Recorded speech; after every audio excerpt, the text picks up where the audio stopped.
Born into a world where my last name opens more doors than I care to walk through, you could say my path was laid out for me. My dad's the big boss of a company you've probably seen tick across the stock exchange more times than you've cursed your alarm clock. Yes, that kind of rich. But if you're expecting tales of a golden girl draped in designer clothes and sipping champagne for breakfast, you've got the wrong story. I've always kept it real, feet firmly on the ground. Money is nice, sure, but it's not everything. I chose a different path, one that's led me to places money can't buy and experiences no gold card can fetch. Charity work, helping those in need, and living the life that's, well, ordinary. That's me, Jessica, not the heiress, just Jessica. One of those typical evenings found me and my friend Sarah at a downtown dive, the kind where the beer's cheap and the lights are dim enough to hide your regrets. Sarah was hyped up about some guy she met online. You've got to meet him, Jess. He's totally your type, she insisted. My type? Since when did she decide she knew my type? We were there when in walked Alex. Definitely not Sarah's online prince, but another dude. He was there with friends, looking out of place like a cat at a dog show. He wasn't dressed to impress, just a simple tee and jeans, but his easy smile lit up the room. We started talking, and it was refreshingly easy. He worked as a manager at a place I'd never heard of, but he spoke about it with a passion that was kind of infectious. You really dig your job, huh? I asked, sipping on my third beer. Absolutely, Alex said, leaning in. Every day's a challenge, but hey, I'm not here to bore you with work talk. What about you? Sarah mentioned charity work. I shrugged, trying to downplay it. Yeah, a bit of this and that, just trying to do my bit, you know? That's cool. Really cool, he said, genuinely not trying to impress me but meaning it. The night rolled on, and Alex and I stuck together, chatting about everything and nothing. It was refreshing to talk to someone who wasn't trying to sell me on an investment or brag about their latest acquisition. As the night wound down, Alex got this look like he was working up to something. Hey, Jessica, I know this is kind of forward, but would you want to grab dinner with me sometime? Just us, he asked. I felt a mix of surprise and excitement. Sure, I said, trying to sound cool. I'd like that. On the way home, Sarah was all giggles. I told you so. I just smiled, thinking about the evening. Alex was a breath of fresh air in my often too stale world. Little did I know how much things were about to change. Soon, going out turned into hanging out at each other's places. Mostly my cozy apartment because Alex's roommates were a circus and a half. One evening, sprawled on the couch after devouring what might have been the world's most average taco pizza, Alex turned to me, his eyes serious but his tone light. Jessica, how do you feel about making this a more permanent arrangement? He asked, crumbs still clinging to the corner of his mouth. I raised an eyebrow. You proposing we split a Netflix account or something more along the lines of eh? He chuckled, brushing off the crumbs. Well, I was thinking more like a life together. But hey, we can start with Netflix. The simplicity of it, the straightforwardness, no grand gestures or dramatic backdrops, just us in our element. It felt right. Alex, if you're asking what I think you're asking, yes, 1,000 times yes. And just like that, with the aroma of cheap pizza as our witness, we decided to tie the knot. It was swift, sure, but when you know. Telling our families was the next hurdle. My folks, always about the as long as you're happy mantra, were put to the test. Dad, with his business empire, and Mom, the socialite, had visions of me settling down with someone more in our circle. I broke the news over dinner, the fancy kind where you're not sure which fork to use for the salad. Mom, Dad, I'm getting married to Alex, I said, the words tumbling out in a rush. Dad paused, fork midair. Alex, the manager chap? Well, that's quick. Mom smiled a bit too tightly. Dear, are you sure? This is rather sudden, isn't it? But I was firm. Yes, I'm sure. He's amazing, and we're really happy together. Their skepticism was palpable, but so was their love. Well, if he makes you happy, darling, Mom conceded, and Dad nodded in agreement. Alex's folks were a whole different ballgame. We went over to their place, a cozy little house that always seemed to smell like fresh cookies or something equally comforting. Judy and Martin welcomed me like I'd always been a part of the family. Alex tells us you're setting a date, Martin said, passing me a plate of those infamous cookies. Yes, we're thinking sooner rather than later. Small ceremony, nothing fancy. I replied, trying to gauge their reaction. Judy beamed at me and said, Oh, sweetheart, that's wonderful. We're just thrilled for you both." Their warmth was enveloping, a stark contrast to the cautious optimism of my own parents. It was clear from the start that our worlds were different, but the common ground was the genuine happiness they felt for me and Alex.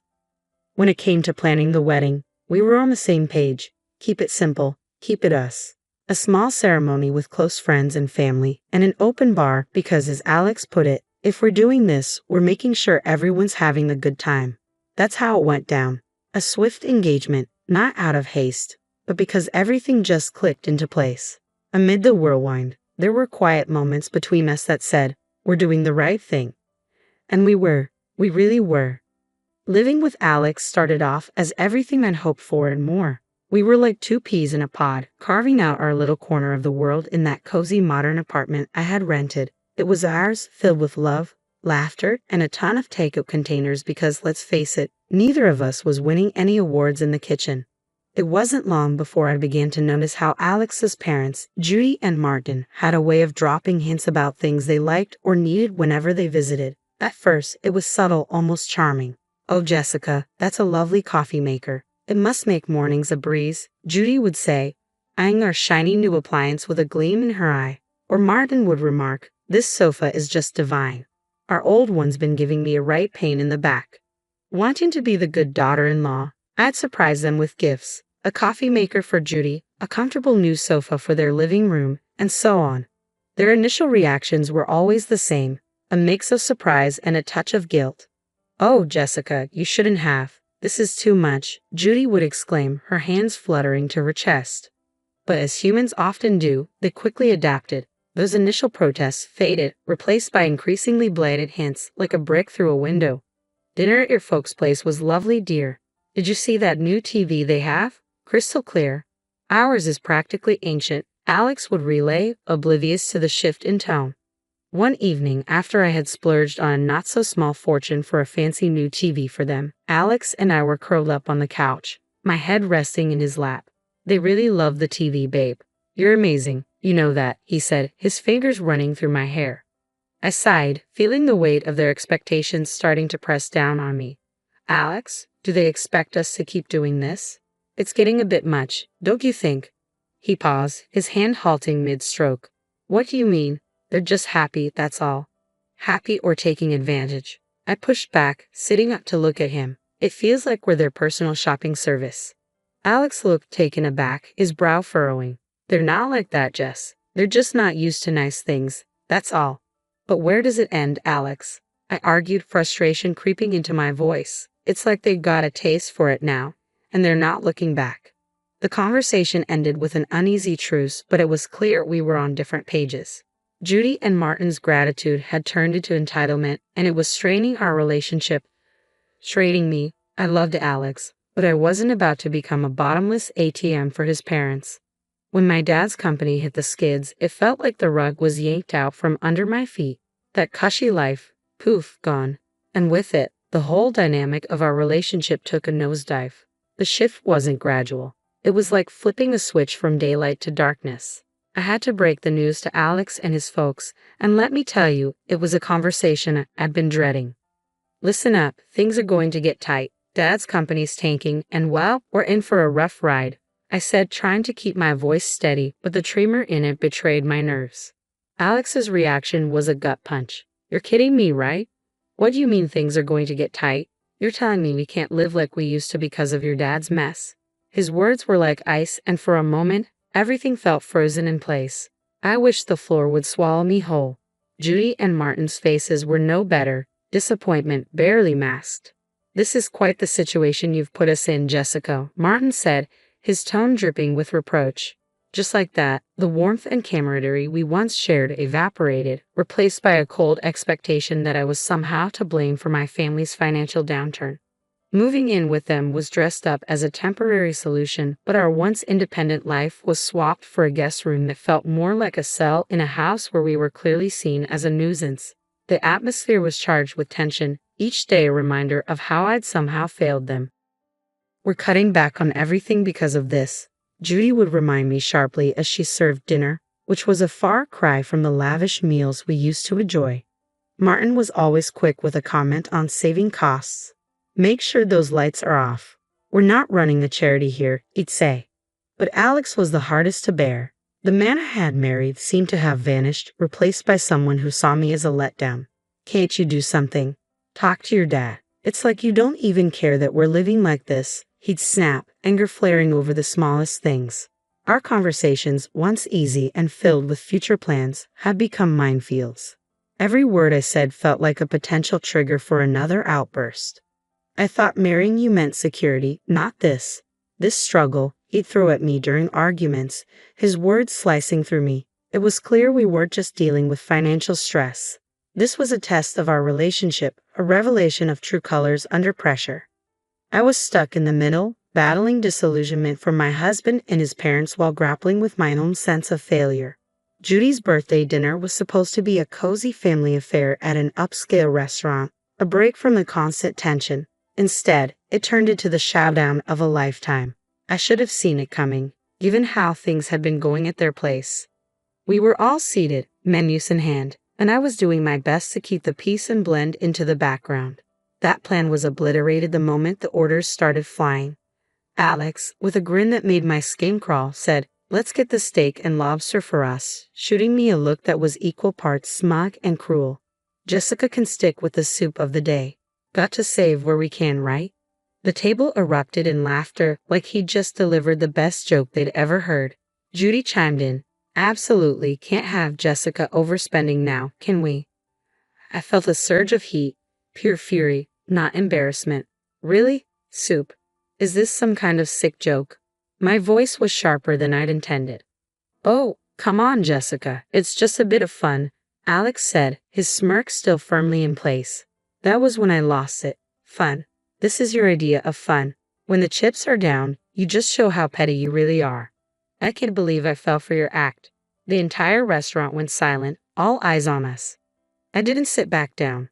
Keep your fancy dishes and pathetic jokes. I'm out. I stood up so abruptly that my chair nearly toppled over, the noise echoing and drawing more attention. Alex reached out, trying to play peacemaker. "Jessica, don't. Let's not make this a scene." "A scene? You think I care about making a scene after that stunt? This is about respect, something you clearly have none of." I yanked my arm free and headed for the exit, the weight of their stares heavy on my back. Stepping out into the night felt like breaking out of prison. My phone was blowing up. Alex, no doubt, trying to do damage control. I ignored the buzzing of my phone, my mind made up. I drove back to their place, a storm of emotions brewing inside me. How had things soared so quickly? Alex and I had been a team, or so I thought. That dinner had been a slap in the face, a wake-up call I couldn't ignore. Back at the house, I packed my bags with a speed fueled by frustration. Each folded shirt felt like a reminder of the life I was leaving behind. It wasn't just about leaving a place, it was about walking away from a relationship that had shown its true colors. I turned off my phone, cutting off the barrage of messages. The silence that followed was eerie, but welcome. That night wasn't just the end of a disastrous dinner. It marked the closing of a chapter I had no interest in revisiting. After the chaos of Judy's birthday dinner, I found myself driving to my parents' house. The night was quiet, a stark contrast to the storm raging inside me. By the time I pulled into their driveway, my decision was clear. I needed sanctuary, but more than that, I needed advice, something only my dad could offer. Walking into the house, the familiar surroundings were both comforting and jarring. Mom was asleep, but Dad was in his study, surrounded by papers that seemed less important the moment I walked in. "Jessica, what are you doing here at this hour? Is everything okay?" he asked, standing up with a look of concern. I took a deep breath and let the events of the evening pour out in a flood. I told him about the dinner, about Alex and his parents, and how I felt reduced to nothing more than a source of income for them. Dad listened in silence, his expression hardening with every word. When I finished, he sighed, a sound heavy with years of experience and a hint of sorrow. "Jessica, I saw this coming. I just hoped I was wrong," he said, his voice steady but filled with empathy. "How could I have been so blind, Dad? I thought Alex and I were different," I said, feeling the weight of my naivety. He walked over and put an arm around my shoulders. "You wanted to see the best in him, in them. There's no fault in that. But people show their true colors in tough times. It's a hard lesson, but an important one." I nodded, letting the reality of Dad's words sink in. "But what do I do now?" I asked. I can't go back there. You'll stay here for now, he said, his confidence a steadying force for my frayed nerves. As for the rest, we'll figure it out together. Then he dropped a bombshell that took me by surprise. You know, the company situation isn't as dire as it seems. We're actually on the verge of a breakthrough. It was all a strategic move to weed out the opportunists. I stared at him, stunned. So you mean to say we're not broke? He chuckled, a sound that was part relief, part amusement. Far from it. But it was crucial to see who would stick around when times got tough. Unfortunately, Alex and his family revealed their true colors. The revelation was overwhelming. My anger toward Alex and his parents was now tinged with a sense of vindication. They had shown their true motives, freeing me from a future of manipulation and deceit. Dad, I don't know whether to be relieved or furious, I admitted, my emotions in turmoil. Both is okay, he said, grounding me. But remember, this experience has taught you something invaluable about people and their intentions. Use it. Learn from it. The next day, walking up to Judy and Martin's house felt like heading into the lion's den. I was braced for a confrontation, but nothing could have prepared me for the cold reception I received. Alex was there, divorce papers in hand, with a look of triumphant disdain. Here you go. Let's get this over with, he said, practically shoving the papers at me. His parents loomed behind him, barely containing their glee at finally ridiculing the freeloader. Judy snickered while Martin nodded in agreement, a smug smile plastered on his face. Alex joined in. Turns out you're just an ordinary dummy without your daddy's money. Thought you'd cry, but guess what? We don't need a tearful mess around here. Their words stung, but not in the way they had hoped. I felt a bizarre mix of anger and liberation. I looked at the papers, then at them, and without a word, signed where needed. Their smiles widened, thinking they had won, but I had the last laugh. I pulled out a newspaper from my bag and slapped it down on a table with more force than necessary. Thought you might find this interesting, I said, my voice dripping with unrestrained satisfaction. The headline screamed about my dad's company making a monumental comeback, profits soaring higher than ever. Watching their faces drain of color was a sight I'd pay to see again. Judy and Martin's smugness vanished, replaced by shock and then desperation. Alex's arrogance crumbled, leaving him looking like a child who'd just lost his favorite toy. Judy suddenly switched gears, stepping toward me with arms wide open. Oh, my sweet girl, it's all a big misunderstanding. Let's hug it out. Martin, ever the opportunist, chimed in. Let's not rush things. Sit down, have a coffee, and we can talk this through. And Alex. Oh, Alex. Was the picture of regret. I was wrong, I said, a hint of incredulity in my voice. Okay, we can fix this. I want to make everything right. Please. Their sudden change of heart was almost comical. Almost. I couldn't help but laugh, a deep, hearty sound that felt surprisingly cleansing. You three are something else, you know that. But here's a news flash for you. I'm done. I'm done with the lies, the manipulation, and the so-called family that only values me for my bank account. I turned to leave, their protests and pleas fading into the background. They called after me, desperation and disbelief lacing their voices, but I didn't look back, not this time. After the spectacle at Judy and Martin's house, I was finished, not just with them, but with the whole sorry saga that had become my life. I needed a fresh start, a clean slate. I took some time to regroup at my parents' place, focusing on getting my head and heart back in the game. One afternoon, a couple of weeks after the divorce was finalized, I was out for coffee with Sarah, my ever-supportive friend who had been there through it all. Girl, you look like a weight's been lifted, she commented, sipping her latte. I laughed, feeling lighter than I had in months. You have no idea. It's like I can finally breathe again. Sarah leaned in, her expression turning serious. So what's next for you, Jess? You've got a clean slate now. I stirred my coffee absent-mindedly, contemplating. I'm not sure, but I'm excited to find out. Maybe I'll travel, pick up some of the charity work I had to put on hold. As for love, I paused, giving her a rueful smile. I think I'll give that a miss for a while. Just make sure you're doing what makes you happy, okay? You deserve it after all that drama, Sarah said, reaching over to squeeze my hand. Thanks, Sarah. That's the plan. Not long after that conversation, my phone started buzzing with calls and messages from Alex. He was pleading, saying he'd changed and that we could start over. His parents even joined in, sending messages filled with apologies and invitations to talk things over. Sitting in my room, phone in hand, I couldn't help but laugh at their sheer audacity. It was almost admirable. Almost. I typed out a response I'd been mulling over for days. Moving on means moving forward, not going back to what broke you. I wish you all the best, but this is where our path ends for good. Take care. Hitting send felt like closing the final chapter of a book I'd been stuck in for too long. Just like that, I was ready to start writing a new one. The next few months were a blur of activity. I threw myself into my work, took up volunteering with a vengeance, and even booked a solo trip to a place I'd always wanted to visit. Life was full, and for the first time in a long while, it was fulfilling too. One evening, sitting on a balcony overlooking the bustling street in a far-off city, I realized I'd found what I'd been searching for all along: peace. The drama, the heartache, and the betrayal seemed like distant memories. My phone buzzed with a new message from a number I didn't recognize. Hesitantly, I opened it. It was from someone I'd met during my travels, someone who made me laugh and think in equal measure. "Hey Jessica, how about dinner when you're back?" No expectations, just food and good company. I stared at the message, a smile slowly spreading across my face. Maybe it was time to open my heart again, but on my terms and at my pace. "Yes, I'd like that," I typed back, hitting send before I could second-guess myself. Looking out at the city lights, I felt a sense of excitement for the future. I had moved on, not just from Alex and his family, but from the person I was when I was with them. I was stronger, wiser, and ready for whatever came next.